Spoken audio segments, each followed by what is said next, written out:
अस्सलाम वालेकुम students, hope so आप सब लोग ठीक ठाक होंगे। जी स्टूडेंट्स, आप लोगों को पहले मैं आप लोगों की असाइनमेंट के बारे में गाइड करती हूँ। प्रोफेशनल प्रैक्टिसेस के मैंने असाइनमेंट्स आप लोगों को प्रोवाइड की हैं, तो पहले मैं उसके बारे में गाइड कर देती हूँ।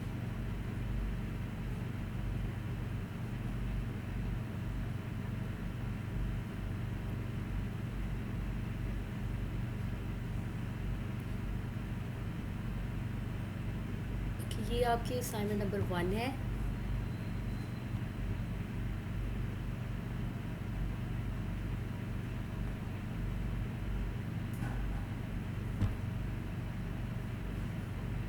इसमें ऐसी कोई मुश्किल चीज़ तो नहीं है असाइनमेंट में।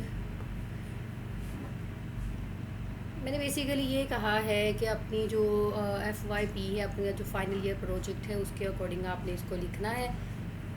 क्या होता है प्रोजेक्ट, क्या होता है, what is the project life cycle and make diagram, who are project managers, also elaborate in hierarchy form diagram. तो मतलब आप प्रोजेक्ट मैनेजर्स होते हैं ना, डिफरेंट प्रोजेक्ट मैनेजर्स होते हैं, सब मैनेजर्स होते हैं, उसकी एक हायरार्किकल डायग्राम बनानी है और आपने प्रोजेक्ट मैनेजर्स के बारे में बताना है। ड्यूटीज़ क्या होती हैं प्रोजेक्ट मैनेजर्स की, role of project manager during the project life cycle, उसके फेजेस होते हैं, वो आपने एलेबोरेट करने हैं। ये आपकी अपनी अकॉर्डिंग आपके FYP के अकॉर्डिंग असाइनमेंट है।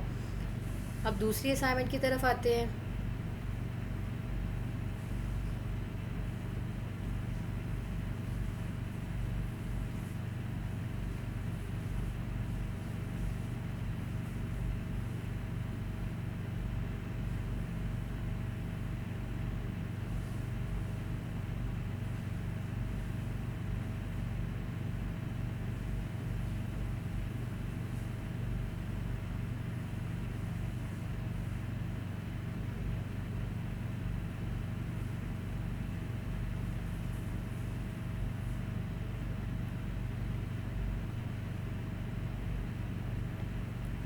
ओके, ये आपकी दूसरी असाइनमेंट है। ऑब्जेक्टिव्स मैंने मेंशन कर दिए हैं कि आप लोगों को क्या चीज़ें आनी चाहिए to learn about the basic professional ethics, to understand the basic structure of organization. आपको पता होना चाहिए understand the basic anatomy of the software houses. और ये बताया है कि आपकी असाइनमेंट जो है वो डॉक फाइल या PDF में होनी चाहिए। और ये सारे रूल्स आपके बारे में लिखे हैं। ये क्वेश्चंस हैं जी, सिनेरियो बेस्ड क्वेश्चंस हैं। आप लोगों ने इसको सॉल्व करना है, अपनी राय देनी है और अपने आंसर्स देने हैं।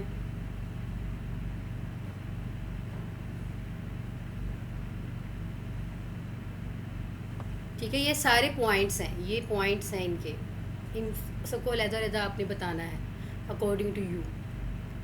ये दूसरा है एंड दैट्स इट। और भी जो आपने असाइनमेंट कंप्लीट करनी है, आपको पता ही है कि मैंने ऑलरेडी आप लोगों से ली हुई हैं असाइनमेंट्स, कहाँ पे सबमिट करवानी है। आपने इसी वाले पोर्शन के अंदर ऑप्शन होता है, ठीक है, वहाँ पे आपने अपनी फ़ाइल को सबमिट करना है और देन आपकी जो फ़ाइल है टर्न इन कर दे, दैट्स इट। जैसे कि बच्ची है आतिका, उसने टर्न इन कर दी हुई है, तो इस तरह शो होगी ना ये मुझे इसी के अंदर, ठीक है, बिकॉज यहाँ पे आपके मार्क्स वगैरह जो है वो मेंशन होते हैं। चलिए जी, ये तो हो गया आप लोगों का असाइनमेंट्स के रेलिवेंट। ओके, अब जो फाइनल है आपके सिलेबस में से, उसमें से मैंने ये वाली स्लाइड जो है लेक्चर नंबर 7 लीगल एस्पेक्ट्स को ओपन किया है। तो ये इसी तरह ही ओपन होगी, प्रोफेशनल इश्यूज इन IT, लेकिन यहाँ से आपके जो है वो लीगल एस्पेक्ट्स जो है वो लिखे हुए हैं।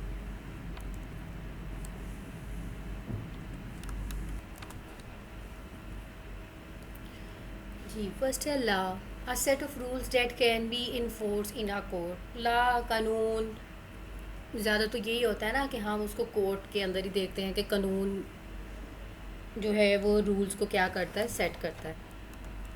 Law in a rule of human conduct imposed upon and enforce among the members of a given state. आपका जो लॉ है, कानून साजी है, क्या होती है, रूल ऑफ ह्यूमन है, जो ह्यूमन के ऊपर कंडक्ट किए जाते हैं और इन्फोर्स किए जाते हैं कैसे, आपके जो मेंबर्स हैं according to given your state, मतलब डिफरेंट स्टेट्स के डिफरेंट रूल्स एंड रेगुलेशंस हैं। Law is a body of rule. तो ये डिफरेंट लॉ की डेफिनेशन है, लॉ क्या है, आपकी बॉडी ऑफ रूल है। different laws rules in different countries, rules governing data protection, rights of access to information। आपकी जो लॉ है, सबसे पहले तो ये प्रोटेक्शन प्रोवाइड करना होता है, rights of access to information and misuse of computer ETC। तो ये डिफरेंट लॉज हैं, डिफरेंट रूल्स हैं, इन चीज़ों के ऊपर अप्लाई किए जाते हैं। Also different countries have different legal systems of courts, different rules for court procedures, different procedure for appeal. तो जितने भी कानून साजी है, जितने भी लीगल सिस्टम हैं डिफरेंट कंट्रीज़ के अंदर, डिफरेंट कोर्ट्स के अंदर, उनके अपने एक प्रोसीजर्स हैं और अपनी उनकी अपील के सारे मेथड्स हैं। Even within a single country, the law and the legal system may be different in different areas. So एक ही कंट्री के अंदर आप जब बात करते हैं तो उस डिफरेंट एरिया के अंदर हर जगह पे जो कोर्ट है और जो लॉ है वो डिफरेंट हो सकते हैं, ठीक है। ऐसा ही नहीं है कि पूरे फैसलाबाद के अंदर एक ही आप जो है वो कानून साजी को चलाएंगे, नहीं, हर कोर्ट का अपना एक रूल है, अपने लीगल सिस्टम्स हैं। Mostly in large countries with a federal system of government, जैसे कि लार्ज कंट्रीज़ हैं, फेडरल सिस्टम होता है एक स्पेसिफिक एरिया के लिए, USA हो गया, UK हो गया, इंडिया हो गया, ETC, ये आपकी जो लार्ज कंट्रीज़ हैं इसके अंदर जो है वो डिफरेंट लीगल सिस्टम्स हैं।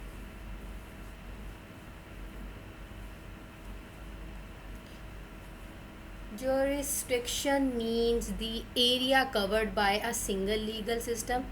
तो इसका क्या मतलब होता है, एक एरिया जो कवर किया जाता है एक सिंगल लीगल सिस्टम के साथ, एंड सेट ऑफ लॉज, एक ही सिंगल जगह के अंदर हम जो सिंगल लीगल सिस्टम चला रहे हैं with different set of rules के साथ, उसको कहते हैं ज्यूरिसडिक्शन।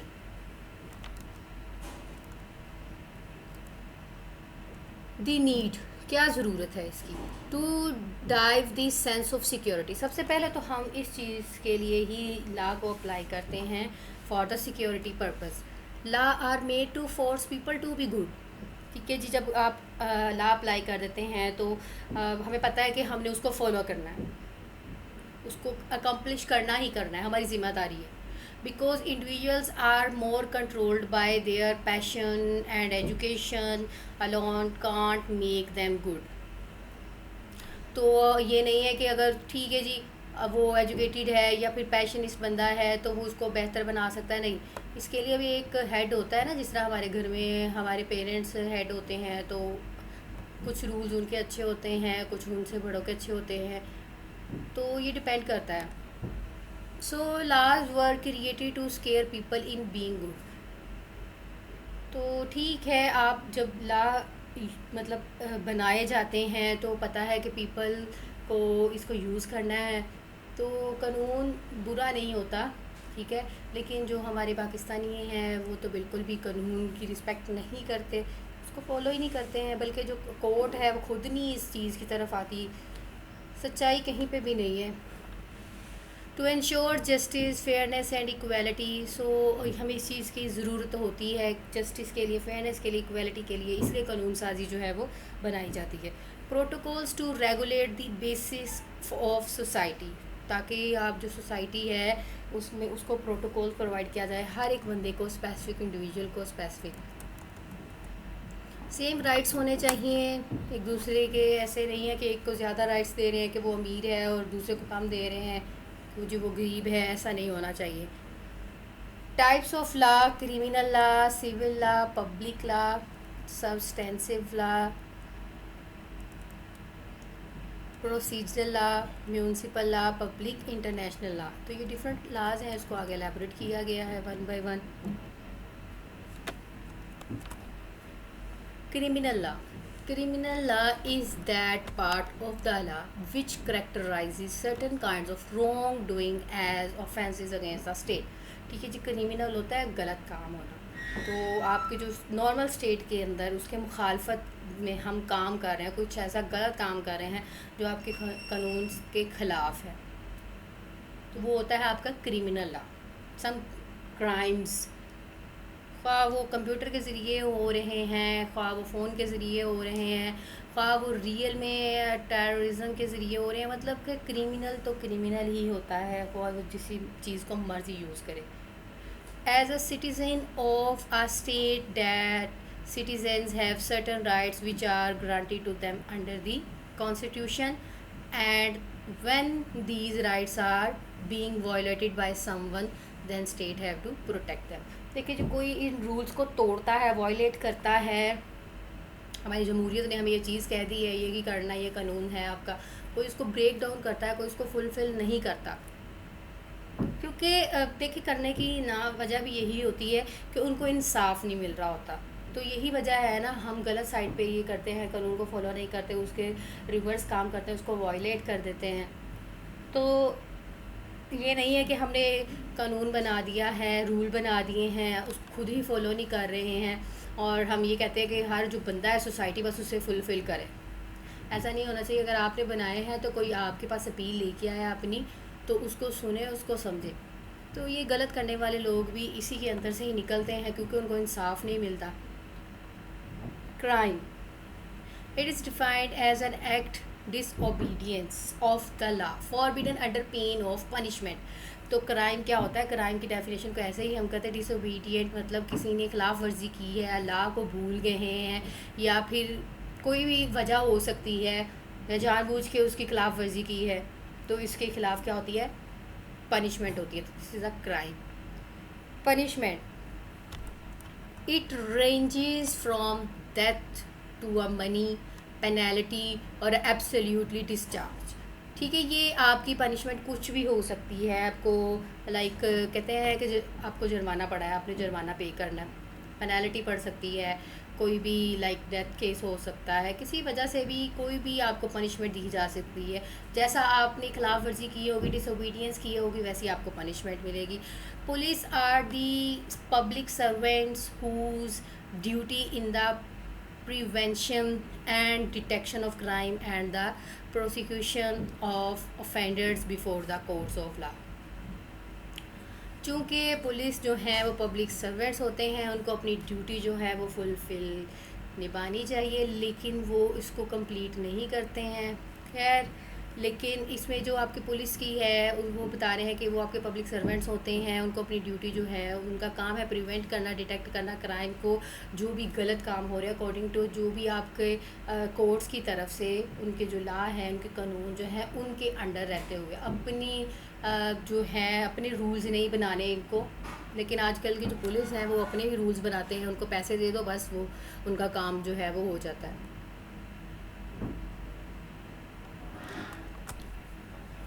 ओके, अब हम बात करते हैं सिविल लॉ की, आल्सो कॉल्ड प्राइवेट लॉ। आपका जो सिविल लॉ होता है इसको हम प्राइवेट लॉ भी कहते हैं, एज डिस्टिंक्ट और डिफरेंस करता है फ्रॉम द पब्लिक लॉ।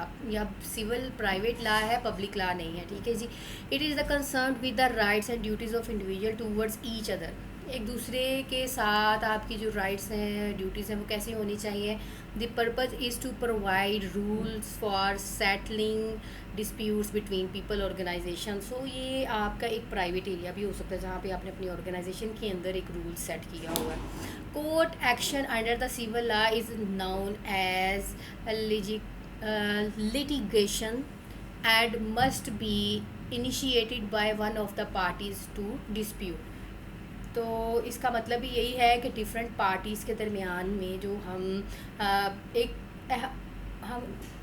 जो है वादा सेट कर लेते हैं, तो ये उस चीज़ को रिप्रेजेंट कर रहे हैं कि हमने डिफरेंट पार्टीज़ के दरमियान में जो रूल सेट कर लिए हैं, लॉ सेट कर लिए हैं, ये होता है आपका private law. Law of torts are tort is defined as a civil wrong for which the remedy is a common law action for unliquidated, जिसका क्या मतलब है? अनस्पेसिफाइड और अनसर्टेन, मतलब गैर यकीनियत।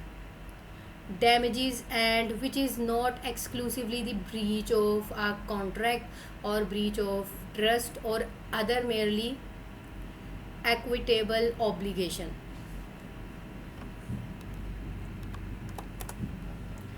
सो सिविल को हम इस तरह डिफ़ाइन कर सकते हैं, ये एक ऐसी रेमेडी है जो कि आपके जो कॉमन लॉ है उसके खिलाफ एक्शन, गैर यकीनियत तो होते हैं, जो कि डैमेज करते हैं, विच is not exclusive breach of contract. Like मुआवजा तय हो गया है, आपकी जिम्मेदारियाँ हैं, ठीक है जी, उसके अंदर ब्रीच करना, उसको तोड़ना, उसको ब्रेक डाउन करना, ऑब्लिगेशन, प्रॉपर रूल्स रेगुलेशन को फुलफिल ना करना। लाइक किसी मुआहदे, किसी ट्रस्ट की खिलाफ वर्जी करना। एग्जाम्पल यहाँ पे मेंशन है, include nuisance, negligence, defamation and trespass. ये सारी नेगेटिविटी टर्म्स हैं जो कि जिसका मतलब नफ़ी की टर्म्स में ही आता है, ख़िलाफ़ वर्जी करने की टर्म में आता है। तो यहाँ पे इसका मतलब है गफलत होना, नेग्लिजेंस, इनकार करना, डिफेमेशन, इज़्ज़त होती है, अब उसको हद के इज़्ज़त मतलब लाइक पूरा निगलेक्ट करना। फिर पास डिफरेंट ऑब्लिगेशंस इसके ऊपर लगना।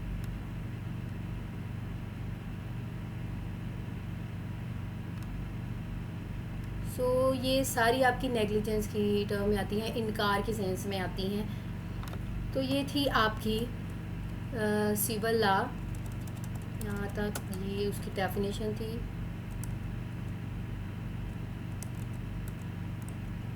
एनीवे हम इस जो आगे सिविल लॉ है उसके जो भी कॉन्ट्रैक्ट हैं, उसके जो भी प्रॉपर्टी टीसी फैमिली के अकॉर्डिंग, कॉन्ट्रैक्ट के अकॉर्डिंग, प्रॉपर्टी के अकॉर्डिंग हम इसको नेक्स्ट लेक्चर में देख लेंगे। तो स्टूडेंट्स आप लोग अपनी असाइनमेंट के ऊपर फोकस करें, मतलब ये नहीं कि अपना पूरा टाइम उसके ऊपर वेस्ट करें, वो एक दिन की असाइनमेंट है। अब ये नहीं कि आप लोग अपना प्रोजेक्ट्स कर रहे हैं तो आप लोगों को असाइनमेंट मार्क्स हो जाएंगी, ऐसा नहीं होता, ठीक है, सारी जिम्मेदारियां साथ ही होती हैं। तो असाइनमेंट एक्चुअली आप लोगों की ग्रूमिंग है, तो आप लोगों ने लाजमी करनी है और टाइम से पहले मुझे सेंड कर देनी है, और अपने प्रोजेक्ट्स को जल्द से जल्द कंप्लीट करें। ईद के बाद आप लोगों की एवेल्यूएशन होगी, तो मेनली प्रोजेक्ट 100% कंप्लीट ही होना चाहिए आप लोगों का। चले जी, best and best of luck, Allah हाफ़िज़।